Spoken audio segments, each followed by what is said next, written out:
네, 여러분, 그럼 2부를 시작해 보도록 하겠습니다. 우리 교재 296쪽으로 한번 가볼게요. 거기 이제 첫 번째 별에 사는 그 왕이 있습니다. 이 사람은 이제 뭐 절대 군주죠. 네, 항상 보면은 그 여기에 등장하는 이 모든 인물들을 우리가 좀 꿰뚫어 볼 수 있는 그러한 관점은 역시 그 21장에 나오는 그런 현자 여우와의 그 어린 왕자의 대화 속에 등장하는 길들인다라고 하는 것의 의미입니다. 그것은 길들인다는 건 무슨 뜻이냐라고 여러 차례 묻거든요. 그래서 이 여우가 하는 얘기는 뭐냐면 관계를 맺는다는 거죠. 예. 많은 그 심리 상담가들이 공통적으로 얘기하는 게, 그러니까 상담자와 내담자 사이에 이제 관계가 있겠지만 제일 그 한마디로 우리가 심리 상담이라는 게 뭡니까? 라고 얘기를 하면 늘 나오는 게 뭐냐면 관계다라고 하는 거죠. 수많은 분들이요, 상담을 하러 오셔서 이 내담자들이 고민하는 문제들 대부분이 다 관계의 문제죠. 부모 자식 간의 관계, 연인 간의 관계, 친구 간의 관계, 직장 상사와의 관계. 참 인간은 인간이 없이는 살 수 없는 그러한 사회적인 종임에도 불구하고 또 인간으로 인해 많은 상처도 받고, 하지만 또 구원도 인간에게서부터 오거든요. 그러니까 상당히 어려운 문제입니다, 사실 관계가. 그리고 이 관계를 맺는다라고 하는 건 다른 말로 사랑 관계에 들어간다라고 우리가 볼 수가 있겠죠, 여러분. 지금 여기에 등장하는 이 6개의 별에 있는 사람들에게는 무엇이 부족하냐 그러면 바로 이러한 길들임이라고 하는 거. 즉 이제 관계에 대한 깊은 이해가 없다는 거죠. 여기에서 보면은 이 왕은, 이 절대 군주는 오로지 타자를 지배와 피지배라고 하는 지배 관계로만 보고 있는데, 이것은 대단히 일방적이라는 거죠. 사랑이 일방적인 사랑이라고 하는 것은 자칫 잘못하면 범죄로 처벌받을 수가 있습니다. 그렇죠? 예, 사랑은 쌍방 간에 서로를 향한 서로를 돌보겠다라고 하는 그러한 마음이거든요. 자, 두 번째 별에 갔더니 이제 허영쟁이가 나왔는데, 이 허영에 빠진 사람입니다. 이 사람은 이제 사람들의 어떤 찬사를 굉장히 갈구해요. 현대사회에 우리 같지 않습니까, 여러분?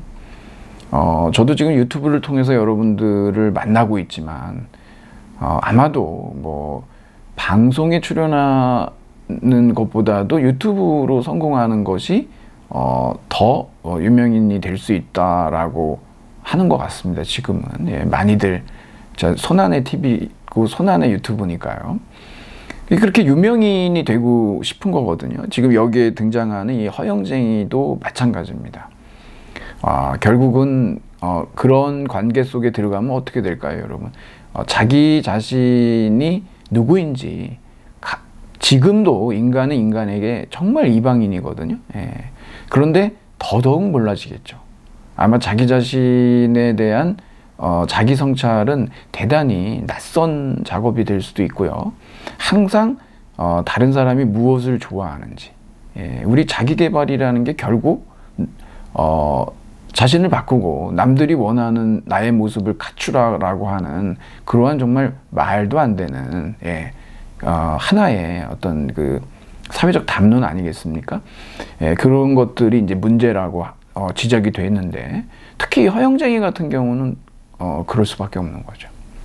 항상 다른 사람의 관심을 받아야 하기 때문에 다른 사람들이 무엇을 좋아하는지, 그들의 어떤 시선과 그들의 취향에 자신을 끊임없이 맞추려고 하는 그러한 어떤 인기의 노예로 살아갈 수밖에 없는 것이 이제 이 허영쟁이의 또 다른 어떤 비애가 아니겠냐라고 하는 겁니다. 세 번째는 참 상당히 재밌어요. 이게 이제 술꾼이 살고 있는 별인데, 뭐라고 그러냐면 어린 왕자가 묻습니다. 뭐라고 계시죠? 그랬더니 마시고 있다. 왜 마셔요? 잊으려고. 무얼 잊어요? 내가 부끄러운 놈이란 걸 잊기 위해서. 뭐가 부끄러운데요? 마신다는 게 부끄러워. 여기서 보면은 여러분 그냥 여긴 술꾼이라고 말하기보다는 뭐죠? 이건 알코올 중독자라고 우리가 얘기할 수밖에는 없을 겁니다. 실제로 이 신종 코로나 바이러스 팬데믹 이후에 정신건강에 어떤 적신호가 켜져 있는 분들이 굉장히 많고요. 뭐 이제 벌써 이제 그런 조짐들이 있죠. 저 역시도 상당히 그 어려움을 겪을 때가 있습니다. 우리가 이럴 때에 특히 그 중독에 빠지기가 굉장히 쉽습니다. 뭐 알코올 중독도 있지만 그 외에 뭐 도박 중독도 있고요. 또 약물 중독도 있고, 예, 뭐 쇼핑 중독, 많은 중독들이 있죠, 여러분. 이 중독이라고 하는 것에 대해서는 이미 그 많은 심리학자들이 연구도 많이 했습니다. 여러분들이 궁금하신 분들은 관련된 책을 좀 사서 보시면 굉장히 좋겠는데, 저는 이제 여기에서 지금 뭐 자기가 부끄러운 사람이라는 걸 잊기 위해서 이렇게 술을 마신다라고 얘기하는데, 이 중독자들, 그러니까 중독 성격을 가진 분들이 꼭 구분해야 되는 감정이 있는데요. 그게 수치심과 좌절감을, 죄책감을 구별해야 됩니다. 많은 경우 자신의 중독된 모습을 보고 아무래도 이제 가정의 문제도 있을 수 있고, 또는 어떤 직장에서의 어떤 사회생활에서도 문제가 발생하고, 이럴 때 이제 우리가 보통 이제 중독이다라고 얘기하기 때문에 그렇거든요.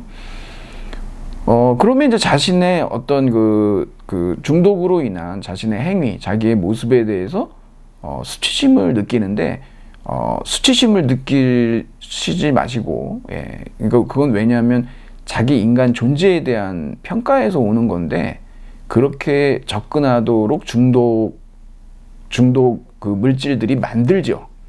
예. 근데 그렇지 않고 단순히 죄책감을 가지시는 게 맞습니다. 뭐냐면 그렇게 해서 어떤 그 중독 행위를 하잖아요. 그럼 거기에 대해서 내가 잘못했구나. 예. 예. 자신의 어떤 행위에 대해서 죄책감을 느끼고 바꾸면 됩니다. 고치면 되거든요. 근데 수치심을 느끼게 되면은요, 거기서 헤어나오지를 못하게 되는 문제가 있습니다. 그러니까 지금 여기에서 이 술꾼도 이 별을 떠났지만 상당히 지금 어려운 상황이다라고 볼 수가 있는 겁니다. 왜냐하면 이분은 지금 죄책감을 느끼는 것이 그 중독 행위나 중독 성격으로부터 벗어날 수 있는 굉장히 중요한 어떤 모멘텀이 될 수가 있는데, 이게 부끄러워가지고 또 잊으려고 마신다라고 하니까 상당히 좀 어렵지 않겠나. 예, 좀 아쉽네요. 그런 부분들이. 네. 그 다음에는 이제 사업가가 있습니다. 이 사람은 무조건 모든 것을, 뭐, 나의 소유냐 아니냐, 소유냐 비소유냐만으로 이렇게 이분법적인 그러한 평가에 갇혀 있는, 굉장히 재물욕에 빠져 있고, 뭐, 계산만 하는, 예. 그리고 점등인이 있는데요. 이 점등인은 뭐 가장 사귀어볼 만한 어린 왕자가 그런 사람이다라고 평가를 하지만, 보통 여기서 이제 노동자 이렇게 얘기했지만, 뭐 어떤 분은 또 이제 뭐 죄송한 말씀입니다만, 네, 뭐 공무원 이렇게 얘기하시는 분도 계십니다. 예. 왜 그러냐면 이 점등인이 1분이 하루여가지고 계속 이제 그 명령에 따라서 정말 쉬고 잠자는 게 소원인데 힘들죠. 예. 계속 반복적인 일을 그렇게 하기 때문에, 예, 그러는 것 같습니다. 여섯 번째는 그 지리학자의 별인데, 이 사람은 학자예요. 예, 학자.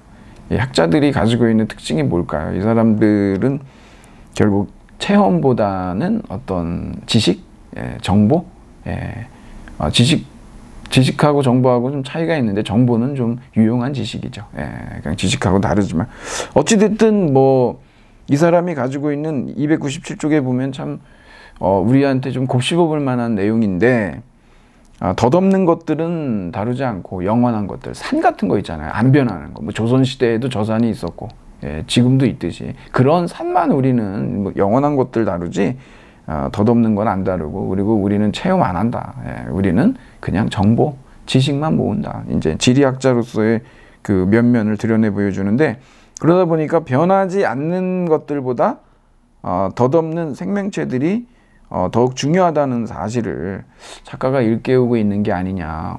그렇습니다, 여러분. 이게 사실상 덧없는 것들이기 때문에 더 소중한 거예요. 네. 왜 청춘이 아름다운 걸까요? 아름답다라는 건 뭘까요?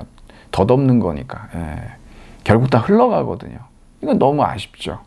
만일에 그러지 않는다면, 그냥 영원히 그대로 변하지 않고 있다면 아마 그런 것들은 가치가 없을 겁니다.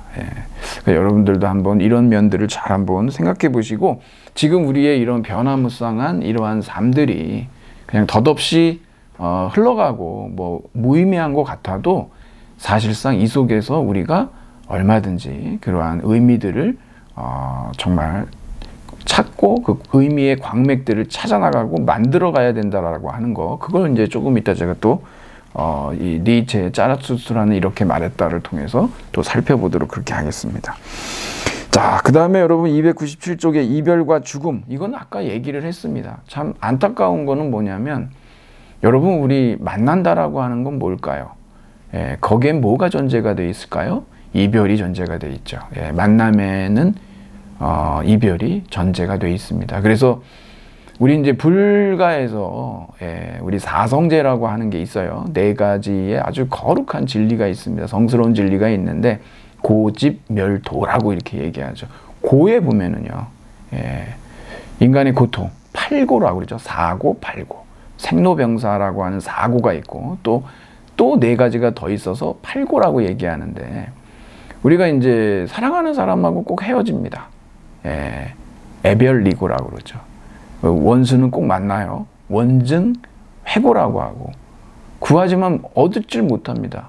구, 부득고, 그리고 오온성고라고 하는데, 인간을 이루는 기본적인 5가지 색수상행신기라고 하는 요소가 있는데, 그것들이 모이면은요, 무상한 것들인데 자꾸 집착을 하게 돼가지고 또 그것도 고통이다.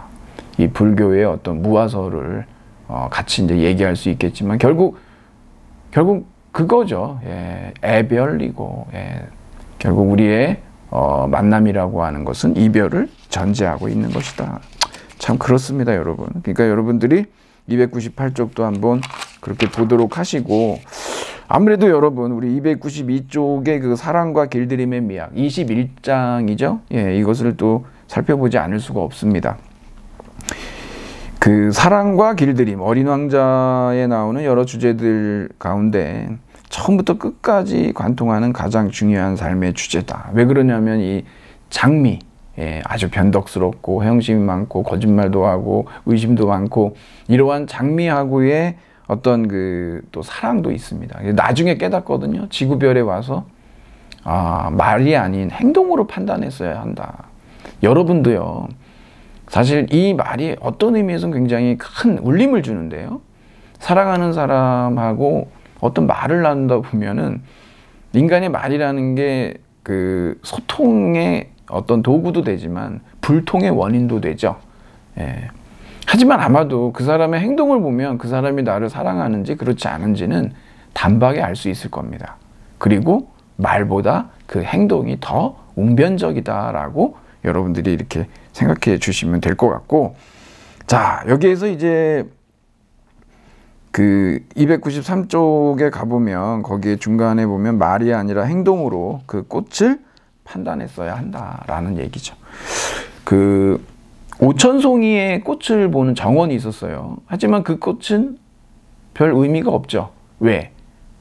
길들여지지 않았기 때문에, 관계 맺음이 없기 때문에 라고 하는 거예요. 그래서 길들인다는 건 뭐냐라고 하니까 거기에서 이제 제가 나눠드린 자료에도 있지만 그건 관계를 맺는다는 것이다. 그래서 이제 이 관계를 맺기 위해서, 그래서 이제 천천히 이제 가까이 앉기 시작하고요. 처음에 확 가까이 앉으면 깜짝 놀라겠죠. 그러니까 서로의 그 거리를 이제 조금씩 좁혀가면서, 그리고 일종의 이제 들인 시간들 있지 않습니까? 그 시간만큼 서로에 대한 그 친밀함. 그리고 또 헤어지는데, 그러니까 그 아픔이 있죠 또. 그래서 여기에서 이제 정말 사막이라고 하는 것은 사람이 없는 게 아니고 사랑이 없는 게 사막이다라고 우리가 얘기할 수가 있겠죠. 그러니까 그 관계 맺음이 없는 거, 사랑이 없는 거, 그곳이 사막이라는 것이죠. 그러니까 어디든지 도시에도 그 어느 곳에도 바로 사막이 있을 수 있다라고 말씀을 드릴 수가 있겠습니다. 자, 어떤 여러분들이 그 21장을 한번 더 이렇게 읽어보시면서 거기에서 이제 비밀 하나, 마음으로 봐야 된다. 눈으로 보이지 않는다라고 하는 거. 그런 부분들을 여러분들이 마음의 눈이라고 하는 것은 그 심 아닌데, 결국 이것은 상상이고, 그럴 때에만 우리는 그 모자가 왜 무서운지를 알 수가 있는 거죠. 그렇지 않으면 모자인데 왜 무섭냐라고 할 수밖에 없는 것이죠. 바로 그 마음의 눈에 대한 부분을 여러분들이 좀 봐주시고, 자, 그러면 여러분 우리 책에 이제 우리 그 송덕호 선생님께서 그 얘기를 좀 해주셨어요. 네. 그래서 이제 니체의 자라투스트라는 이렇게 말했다에 이 첫 번째 이제 가르침이 있거든요. 거기에 새 변화에 대하여라고 하는 부분이 있고 제가 그걸 여러분한테 드렸는데, 이 자라투스트라는 이렇게 말했다라고 하는 이 책은 니체의 대표작이라고들 얘기합니다. 뭐 다른 중요한 책들도 굉장히 많죠. 뭐 선악을 넘어서 뭐 도덕의 계보, 아주 무지막지한 어마어마한 책들이 많습니다만, 이 니체의 어떤 대표작이라고 그래도 많이들 동의할 수 있는 책이 이 자라투스트라입니다. 줄여서 그렇게 얘기를 하죠. 여기에 특히 이 정신의 세 변화가 있는데 이 부분은 뭐 너무너무 중요합니다. 이게 사실은 정신이 어떻게 낙타가 되고 낙타가 사자가 되고 사자가 마침내 어린아이가 되는지, 여러분 여기 낙타에서 사자로, 사자에서 어린아이로 이 가는 과정이 일종의 정신의 변신이에요. 많이들 그런 질문하죠. 여러분은 지금 여러분의 정신은 어떤 단계에 있으신가요? 낙타신가요? 사자신가요? 어린아이신가요? 이렇게 묻는데 이 단계에 대한 그 의미 규정들을 우리가 좀 정확하게 좀 따져볼 필요가 있습니다. 낙타의 정신은 뭘까? 사자의 정신은 뭘까? 어린아이의 정신은 뭘까? 이게 아주 대단히 중요한 핵심입니다. 자, 우선 여러분 이 낙타를 보면요, 낙타는 이렇게 얘기합니다. 이게 굉장히 상징적으로 쓰여져 있어가지고 우리가 꼼꼼하게 읽고 생각해 봐야 되는데, 공경하고 두려워하는 마음을 지닌 억센 정신, 정신의 강인함, 무엇이 무겁단 말인가? 이렇게 물어요. 이 낙타의 정신은 뭐가 무거워? 여러분 여기서 짐은 뭘까요? 이 짐은 그 시대가 요구하는 어떤 관습이라든가, 어떤 기준들이라든가, 어떤 도덕이라든가, 가치라든가 이런 것들이 있겠죠. 인간은 태어나면서부터 이 사회에서 이 구조화된 구조를 인간은 받아들일 수밖에 없는 그러한 처지에 있습니다. 그래서 시대의 아들이라고 얘기하는 것이죠. 부단히 우리는 그 시대 정신과 불화하려고 애써야 되는 이유가 또 거기에 있는데, 이 짐깨나 지는 정신은 뭐가 무거워? 그러면서 자신이 짊어지고 있는 그러한 관습이나 가치들, 그러한 무게를 자기가 버티는 거, 그것을 짊어지고 묵묵히 사막을 걷는 거, 거기에서 이제 기쁨을 느낀다 그러죠. 난 이 정도야 라고 하는 거예요. 이 낙타의 정신은 복종의 정신, 그리고 이 낙타가 느끼는 기쁨은 바로 뭐가 무거워 라고 하는 그 무거운 무게의 짐에 대한 물음을 통해서 자신은 거기에서 또 만족감, 성취감 같은 거를 느끼는 그런 낙타의 정신이라고 볼 수가 있습니다. 이 낙타가 그 다음 쪽으로 가보면 이 짐깨나 지는 이 정신은, 이 낙타의 정신이 이 무거운 짐을 다 이렇게 짊어지는데, 여기 이제 사막을 향해서 달리다가 어떤 여기에서 이제 그 사자가 되거든요. 근데 여러분 낙타의 무릎을 한번 보세요. 굉장히 두껍죠. 한두 번 무릎 꿇고 한두 번 복종한 모습이 아니죠. 그리고 뭐 아무것도 없어도, 오아시스가 없어도 묵묵히 걷습니다. 뭐 반항하거나 그런 게 없죠. 주인이 아무리 무거운 짐을 실어도 정말 불평불만 없이 묵묵하게, 물이 없고 먹을 게 없어도 튼튼한 그 등 하나로, 무릎으로 버티는 그러한 낙타의 정신, 그것을 이제 여기에서 순종하고 복종하는 그러한 낙타로서 그리고 있는 거죠. 그런데 두 번째 이 변화가 일어나요. 외롭기 짝이 없는 저 사막에서 두 번째 변화가 일어난다. 여러분, 여기 외롭기 짝이 없다 그러는데, 이 외로움은요, 사실상 여러분, 우리가 사람이 있어도 외로울 수 있거든요. 근데 이것은 자발적 외로움이에요. 실존적 고독, 건강한 거죠. 필요합니다. 즉 이럴 때 우리가 생각을 하게 되거든요. 거기에서 두 번째 변화가 일어나는데, 이제 정신이 사자로 된 겁니다. 이 낙타가 사자가 되는 거예요. 이 정신은 이제 뭐냐? 자유정신이죠. 그래서 이 마지막 주인을 찾아 나서는데, 낙타의 주인들이 있었겠죠. 그게 이제 거대한 용인데, 사실 이게 신입니다. 신이라고 하는 것을 이렇게 이름을 바꿔서 등장시킨 건데, 주인 또는 신이라고 부르기를 마다하는 그 거대한 용의 정체는 무엇인가, 이러죠. 여기에서 제1계명은 뭐냐면, 이 거대한 용은 이름도 그러는데 you should예요. 너는 해야만 한다. 항상 그런 거죠. 이미 가치는 다 만들어져 있다. 기존의 가치들, 기득 가치들이 있죠. 다 만들어져 있는데, 그러니까 너는 해야만 한다라고 하는 그러한 제1계명. 근데 사자의 정신은 I will, 나는 하고자 한다라고 하는 자유정신이거든요. 그래서 여기에 보면은 비늘 하나하나에 you should라고 하는 명령이 이 당위의 명령이죠. 복종해라, 순종해라라고 하는.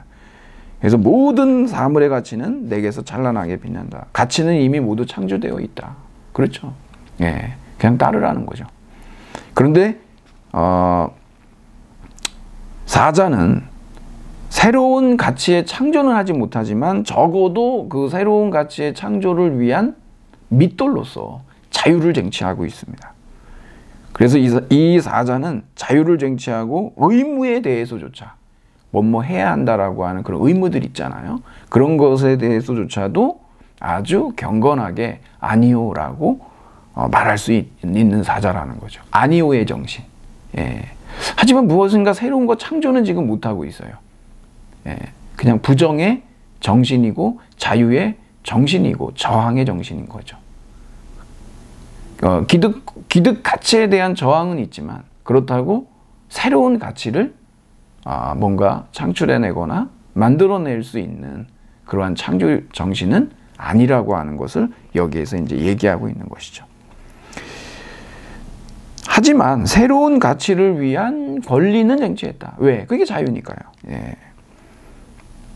그래서 이제 왜 강타를 일삼는 사자가 이제 어린아이가 되어야 되느냐. 이제 어린아이의 정신이 나오거든요. 이게 재밌습니다. 어린아이는 순진무구요, 망각이며 새로운 시작, 놀이, 제 힘으로 돌아가는 바퀴이며 최초의 운동이자 거룩한 긍정이다. 이래요. 사실 여러분 이 자라투스트라의 처음에 보면은 이 자라투스트라가 산에서 10년을 이제 명상을 합니다. 깨달았어요. 선물. 아주 꿀을 잔뜩 모은 이제 그러한 꿀벌인데. 그래서 이게 사람들한테 이제 알려주려고 내려왔습니다. 산에서. 그때에 길을 가다가 한 노인을 만나는데, 이 노인이 뭐라고 그러냐면, 자라투스트라가 많이 변했다. 어린아이가 되었구나 라고 얘기하거든요. 맞아요. 여기하고 일맥상통하는데, 어린아이, 물론 여러분, 어린아이의 이런 모습만 있는 건 아니에요. 여기도 이제 일종의 그런 상징으로 보셔야지. 어린아이들은 아주 순진무구하죠. 어린아이들에게 아주 이 빼어난 뭐 도덕의식 이런 거 없죠. 뭐가 선이고 악인지 이런 거, 뭐 인종차별이 있습니까? 예, 뭐 차별과 배제가 있습니까? 어린아이에게. 어린아이들은 그런 게 없죠. 그냥 놀이터에서 잘들 어울려서 놉니다. 그리고 망각이며, 어린아이들은 뭐 혼나도 조금 있으면 또 엄마 아빠한테 오고 그러지 않습니까? 근데 어른들은 안 오죠. 삐져서. 여러분, 제가 그런 농담도 많이 하지만, 여러분들이 살아가시면서 뭐 어른들이 그러죠. 그 원수를 만들지 말아라 그러는데, 원수를 만들기는 쉽지 않아요, 여러분. 예, 그렇게까지 정말 뭐 그런 건 쉽지 않거든요. 그런 관계가 되기는 어렵습니다. 서운하게 하지 말아라 라는 얘기를 제가 많이 합니다. 사람이요, 그 서운한 거 있잖아요. 그거를 꼭 마음속에 기억해 두고, 나중에 그렇죠.